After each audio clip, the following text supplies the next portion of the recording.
नमस्कार साथियों, आज इंडियन खोजी की टीम पहुंची है नजीबाबाद, एक ऐसा शहर जिसे मुगल कालीन समय में नवाब नजीबुद्दौला ने आकर बसाया था और उसी के साथ साथ एक किला बनवाया था सन 1750 ईस्वी में। आपको उस किले के विषय में कुछ बताएंगे और आज के समय में इस किले का नाम एक सुप्रसिद्ध डाकू से जोड़ा जाता है। उस समय के अंग्रेज जिन्होंने एक किताब लिखी माई इंडिया, उन्होंने उसको रॉबिन हुड बताया। तो आइए दोस्तों, बहुत सारे अनसुने किस्से किला घुमाने के साथ साथ आपके साथ हम साझा भी करेंगे। आइए।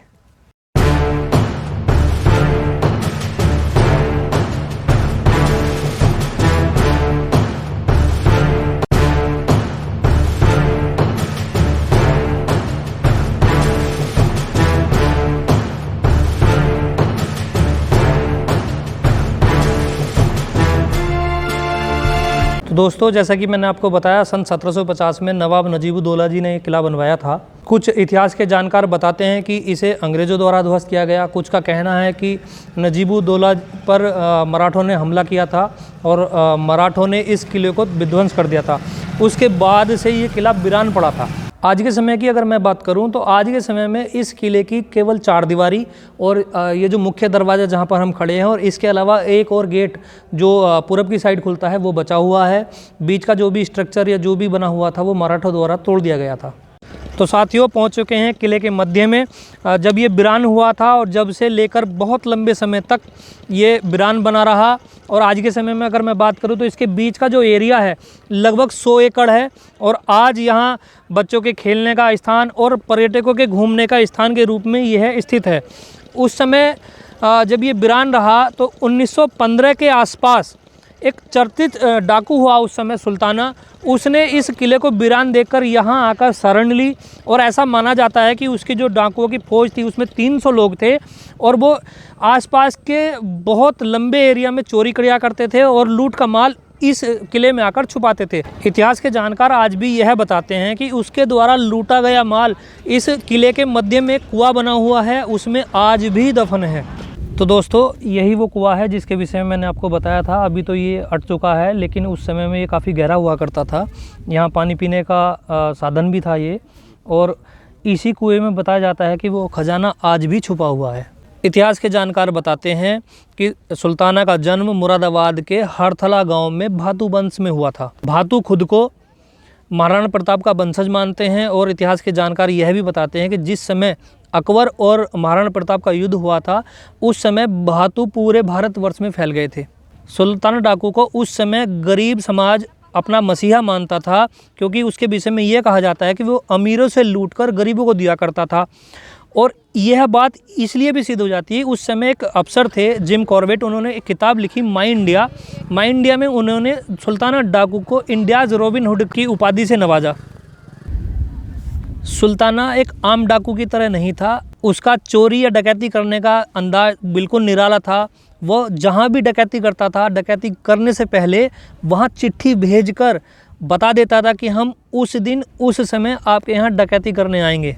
सुल्ताना का प्रभाव गोंडा से लेकर सहारनपुर तक अत्यंत था, लेकिन मध्य प्रदेश, हरियाणा, पंजाब और उत्तर प्रदेश, इन 4 राज्यों में उसका अत्यंत प्रभाव था। सुल्ताना का प्रभाव उन दिनों इतना बढ़ा कि उस समय की सरकार, जो अंग्रेज़ सरकार थी, वह भी उससे खौफ खाने लगी। आखिरकार उन्होंने एक अंग्रेज़ अधिकारी फ्रेड यंग को सुल्ताना को पकड़ने की जिम्मेदारी दी, जिसकी सेना में 300 सिपाही, 50 घुड़सवार थे। उन्होंने गोंडा से लेकर देहरादून तक ताबड़तोड़ 14 जगह छापे मारे और आखिरकार सन 1923 में उन्होंने सुल्ताना को नजीबाबाद के जंगलों से गिरफ्तार किया और गिरफ्तार करके वो उनको हल्द्वानी ले गए, जहां नैनीताल की अदालत में उन पे नैनीताल गन केस के नाम से एक केस चलाया गया। उस केस में उनको फांसी की सज़ा हुई। तो दोस्तों, आइए आपको लेके चलते हैं इस किले के पूर्वी द्वार की ओर।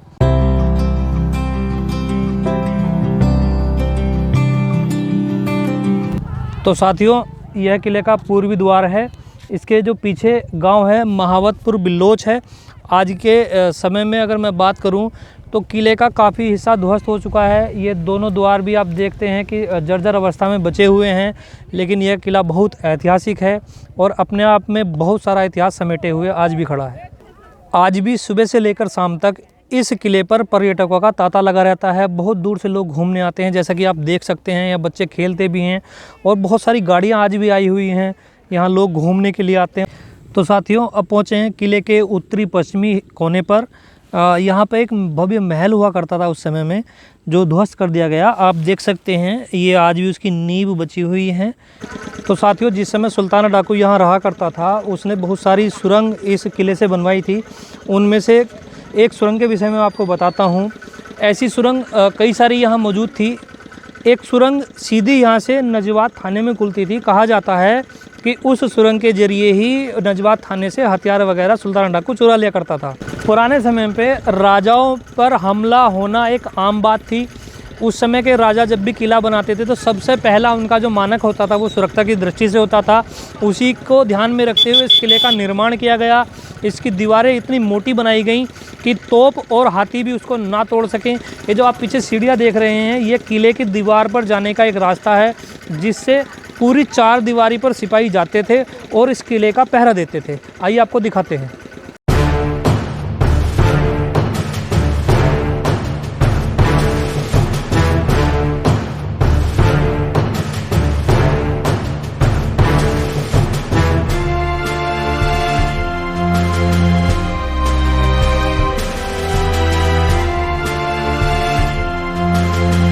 तो साथियों, पहुंच चुके हैं किले के मुख्य द्वार की छत पर।